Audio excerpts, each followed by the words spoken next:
Chapitre 3e.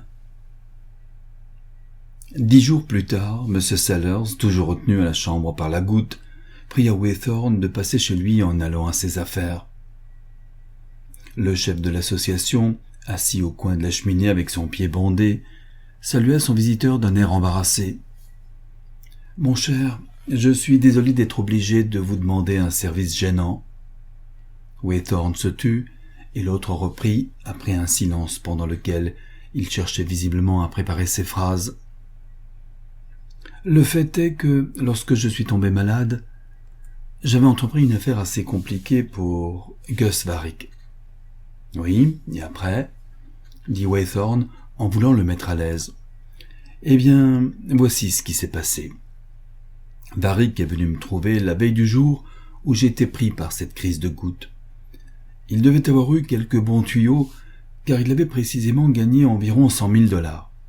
Il vint me demander mon avis, et je lui conseillai de s'adresser à Vanderlyn. « Ah, diable !» s'écria Waythorn. Il comprit en un clin d'œil ce qui s'était passé. L'affaire était tentante, mais exigeait des négociations. Il écouta avec calme Sellers qui lui expliquait la situation, et lorsque ce dernier eut terminé, il demanda « Vous croyez que je devrais voir Varick ?»« Je ne pense pas que je puisse le voir encore moi-même. Le docteur est inflexible sur ce point et cette affaire ne peut attendre. Il m'en coûte de vous demander ce service, mais au bureau vous êtes le seul à connaître la chose à fond. » Waythorn resta un instant silencieux. Il lui importait fort peu que Varick fît de bons placements. Mais il fallait aussi penser à la réputation de la maison Sellers-Waythorn, et il trouvait difficile de refuser à son associé le service qu'il lui demandait. « Très bien, » répondit-il, « je le verrai. » Dans l'après-midi de ce même jour, Varick, appelé par téléphone, courut au bureau. Waythorn, l'attendant dans son cabinet, se demandait ce qu'en pensaient les jeunes clercs. Au moment de son mariage, les journaux avaient appris au public tous les détails des précédentes mésaventures conjugales de Mrs. Waythorn, et il se rendait compte des sourires qu'esquisseraient les visages des jeunes gens en introduisant Varick dans son cabinet. Varick se comporta à merveille. Il paraissait à l'aise, sans pour cela manquer de dignité, et Waythorn avait conscience de faire lui-même moins bonne contenance. Varick n'ayant aucune habitude des affaires, l'entretien dura environ 1 heure, pendant laquelle Waythorn lui expliqua avec une précision scrupuleuse tous les détails de la transaction proposée. « Je vous suis infiniment reconnaissant, » lui dit Varick en se levant. « Le fait est que je ne suis guère habitué à manier de grosses sommes d'argent, et je ne veux pas me laisser dindonner. » Il sourit, et Waythorn fut obligé de reconnaître la bonhomie de ce sourire. « Il me paraît assez singulier et agréable de pouvoir payer comptant ce que je dois, » continua Varick. « J'aurais vendu mon âme il y a quelques années pour avoir cette chance-là. » Cette allusion fit tressaillir Waythorn. Il avait bien entendu raconter qu'une des causes principales du divorce des Varick avait été un manque d'argent, mais cependant, il ne lui semblait pas que Varick eût prononcé ces paroles avec intention. Il lui paraissait plus naturel d'admettre que le simple désir d'éviter la question délicate l'avait conduit à cette phrase ambiguë. Waythorn ne voulut pas se montrer en reste de politesse. « Nous ferons de notre mieux pour vous aider, » dit-il. « Je vous crois engagé dans une excellente affaire. Oh, j'en suis convaincu, et je vous remercie infiniment. » Varick s'arrêta, embarrassé. « Je pense que la chose est réglée maintenant, mais s'il arrive quoi que ce soit avant la rentrée de Sellers à son bureau, je vous reverrai moi-même, » répondit tranquillement Waythorn. Il n'était pas fâché, en fin de compte, de paraître le plus à l'aise des deux. La maladie de Lily suivait tranquillement son cours, et à mesure que le temps s'écoulait, Waythorn s'habituait à l'idée de la visite hebdomadaire de Haskett. La seconde fois, il était resté dehors très tard et à son retour, il avait questionné sa femme sur cette visite. Elle répondit aussitôt que Haskett s'était borné à voir la garde en bas, ne permettant à personne de pénétrer dans la chambre de l'enfant avant la fin de la période d'ascension de la fièvre typhoïde. La semaine suivante, Waythorn se souvint le matin du jour fixé pour la visite paternelle, mais il n'y pensait plus en rentrant dîner. L'enfant parvint quelques jours plus tard à la période de déclin. La fièvre diminua sensiblement, la petite malade fut considérée comme hors de danger et en pleine voie de convalescence. Dans la joie de cette résurrection, Waythorn oublia totalement les visites de Haskett et une après-midi en rentrant chez lui, il se rendit directement à la bibliothèque sans remarquer dans l'antichambre un parapluie et un chapeau défraîchi. Il trouva dans la bibliothèque, assis au bord d'une chaise, un petit homme tout à fait quelconque avec une barbiche grise et rare. L'étranger aurait pu être un accordeur de piano ou quelque employé subalterne préposé à l'entretien de la maison. Il regarda Waythorn à travers ses lunettes d'or et dit doucement « Monsieur Waythorn, je pense. Je suis le père de Lily. » Waythorn rougit. « Oh !» balbutia-t-il, fort gêné. Il s'arrêta, ne voulant pas paraître mal élevé. Intérieurement, il cherchait à faire concorder le Haskett actuel avec l'image qu'il s'était figurée du premier mari de sa femme. Il se l'était représenté, d'après quelques mots d'Alice, comme un homme dur et violent. « Je regrette de m'imposer ainsi, » reprit Haskett, avec une politesse de petit boutiquier. « Inutile de vous excuser, » reprit Waythorn, se ressaisissant. « Je suppose que la garde est prévenue. »« Je le pense. Je puis attendre, » dit Haskett. Il parlait sur un ton résigné, comme si la vie avait usé sa force de résistance. Waythorn restait sur le seuil de la pièce, ôtant ses gants nerveusement. « Je regrette qu'on vous ait fait attendre, » répliqua-t-il. « Je vais envoyer chercher la garde. » Et comme il ouvrait la porte, il ajouta avec un effort « Je suis content que nous puissions vous donner de bonnes nouvelles de Lily. » Il glissa sur le mot « nous » que Haskett ne parut pas remarquer. « Merci, monsieur Waythorn.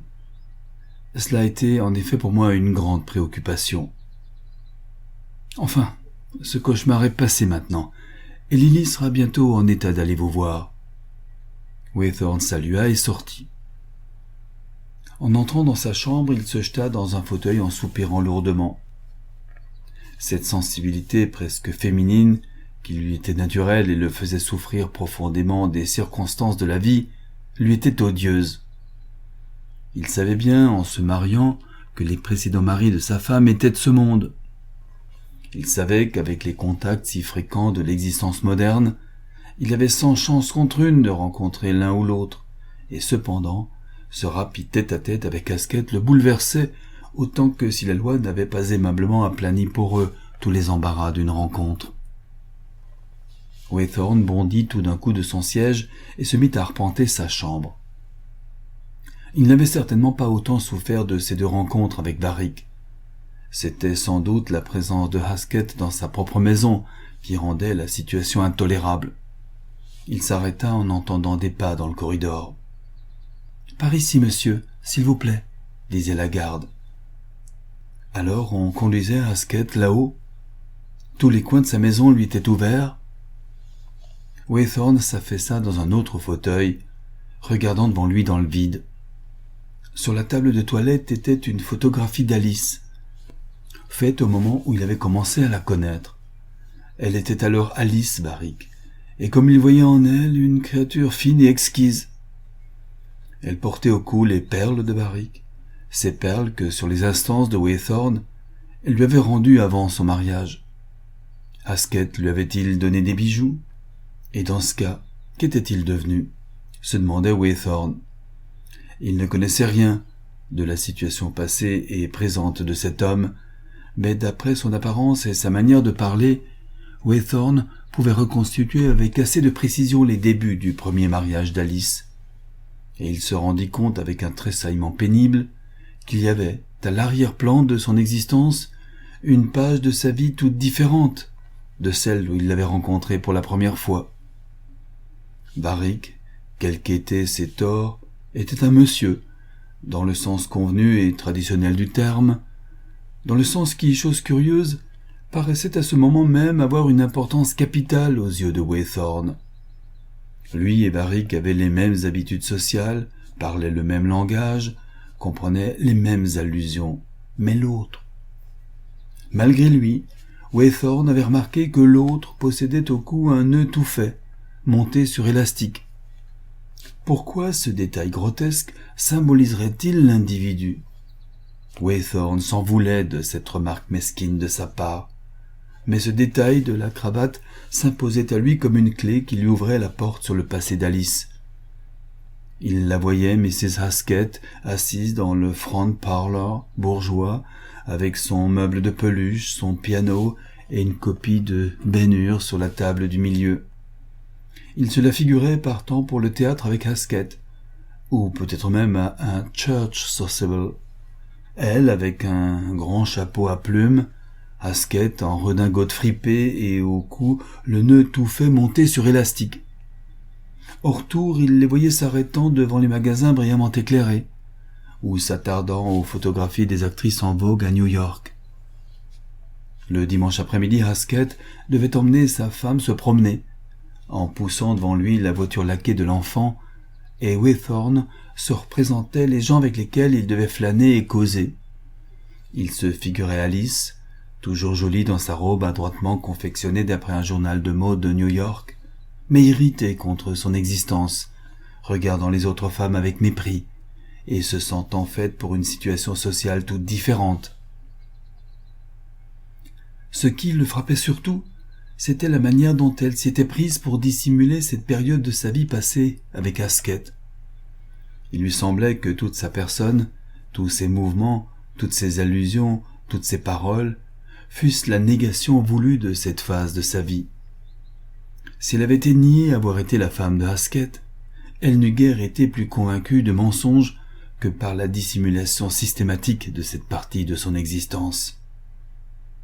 Waythorn se leva, ne voulant pas s'arrêter à cette analyse cruelle.